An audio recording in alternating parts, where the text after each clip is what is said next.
반갑습니다. 여러분의 세일즈에 도움이 되는 세일즈 인사이트 강사 최은식입니다. 이번 시간에는 거절 탄력성에 대한 이야기를 한번 해보겠습니다. 거절 탄력성 들어보셨나요? 아마 못 들어보셨을 겁니다.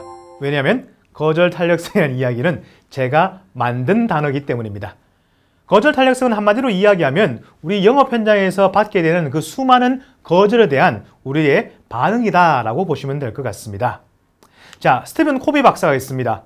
성공하는 사람들의 7가지 습관이라는 굉장히 베스트셀러를 쓰신 스티븐 코비 박사가 90대 10의 법칙이라는 것을 이야기해주고 있습니다. 90대 10의 법칙은 뭐냐? 인생은 우리가 통제하지 못하는 10%의 사건과 그에 대한 우리의 90%의 반응으로 이루어져 있다, 이렇게 이야기합니다. 즉 10%의 사건은 우리가 통제하지 못하기 때문에 아무리 달려들어도 어쩔 수 없이 그냥 일어나는 사건이라는 거죠. 하지만 우리 인생의 더 많은 90%는 어쩔 수 없는 그 사건에 대해서 우리가 어떻게 반응하느냐에 따라 달려있다라는 이야기를 해주시는 겁니다. 그러면서 사례를 하나 들어주십니다. 그 사례를 제가 똑같이 여러분들께 이야기해 보도록 하겠습니다. 자, 여러분들이 아침에 출근 준비를 하고 있으십니다. 바빠 죽겠습니다. 그래서 아침 식사를 하려고 식탁에 앉았는데 여러분들의 따님이 올려져 있는 커피잔을 여러분들의 허벅지에 팍 쏟아버립니다. 사건이 일어난 거죠. 어쩔 수가 없습니다. 그 바쁜 와중에 따님이 커피잔을 쏟았고 그 바지는 다 버렸기 때문에 갑자기 화가 치밀어 오릅니다. 그래서 여러분들은 따님한테 화를 막 내는 거예요. 그랬더니 따님은 막 펑펑 울기 시작합니다. 그리고 따님에 대한 화가 또 아내분한테 화살이 넘어갑니다. 왜 당신은 테이블에 저 커피잔을 놔둬서 애가 이 커피잔을 쏟게 만드느냐, 막 실랑이가 벌어집니다. 우당탕탕 싸우기도 하는 거예요. 하지만 여러분들은 직장에 늦을까봐 빨리 2층 올라가서 옷을 갈아입고 내려옵니다. 따님은 아직까지 펑펑 울고 있고 아내분은 계속 레이저를 쏘고 있습니다. 그날은 따님을 여러분들께서 데려다 주신 날이기 때문에 빨리 따님을 태우고 차를 몰고 따님의 학교로 갑니다. 너무 늦었기 때문에 조금 과속을 하는 것 같아요. 막 과속을 하다 보니까 또 그 순간 재수없게도 경찰관한테 과속 딱지를 끊게 됩니다. 하루가 엉망이 되는 것 같습니다. 허겁지겁 따님의 학교에 도착해서 딸을 내려주니까 딸은 아빠를 보지도 않고 여러분들 보지도 않고 인사도 하지 않고 그냥 쌩하니 지나가 버립니다. 한숨을 쉬고 부랴부랴 직장으로 겨우겨우 도착한 거죠. 근데 직장에 도착해서 보니까 오늘 미팅 때 써야 될 가장 중요한 서류가 담긴 서류 가방을 집에 놓고 온 것을 발견하게 되는 겁니다. 하루가 온종일 다 망가지는 것 같습니다. 너무 하루가 힘들어지는 것 같습니다. 빨리 집에 가고 싶습니다. 하지만 집에 가봤자 따님과 아내분은 여러분들에게 레이저를 쏘고 있을 겁니다. 그러면서 스티브 코비 박사가 이런 이야기합니다. 당신의 하루가 왜 이렇게 망가졌을까요?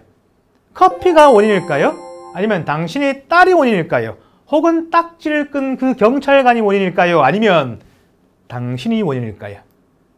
스티븐 코비 박사가 이런 이야기합니다.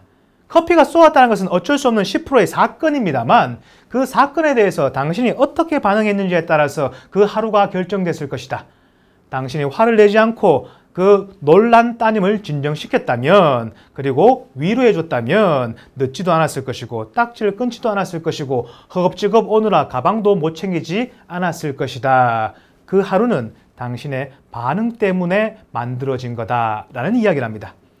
저는 이 이야기를 우리 영업적으로 좀 접목을 해봤으면 좋겠습니다.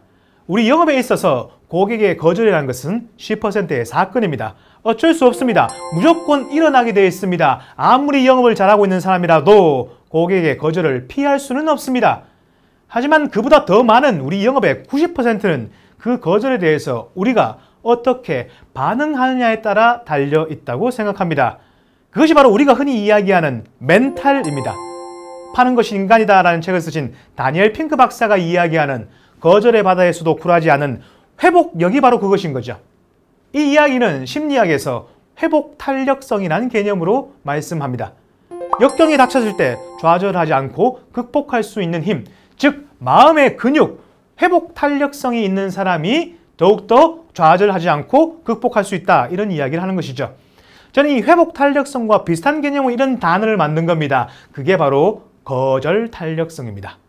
거절을 당했을 때 좌절하지 않고 극복할 수 있는 힘, 즉 영업의 근육이 탄탄하신 분들이 영업을 잘 하실 수가 있다는 것이죠.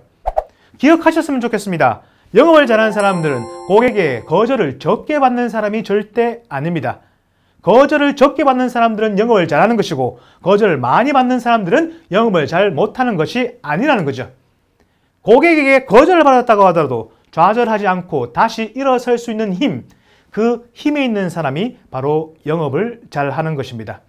오늘 여러분들 현장에 나가셔서 많은 고객분들을 만나시고 또 그 고객분들한테 어쩌면 거절을 받을 수도 있겠습니다. 하지만 꼭 기억해 주십시오. 영업의 성공은 거절이라는 사건이 아니라 그 거절에 대한 우리의 반응에 달려 있습니다. 거절이라는 사건은 우리가 어쩌하지 못합니다. 하지만 우리의 반응은 충분히 우리가 컨트롤할 수도 있는 것입니다. 오늘 하루 화이팅 하십시오. 고맙습니다.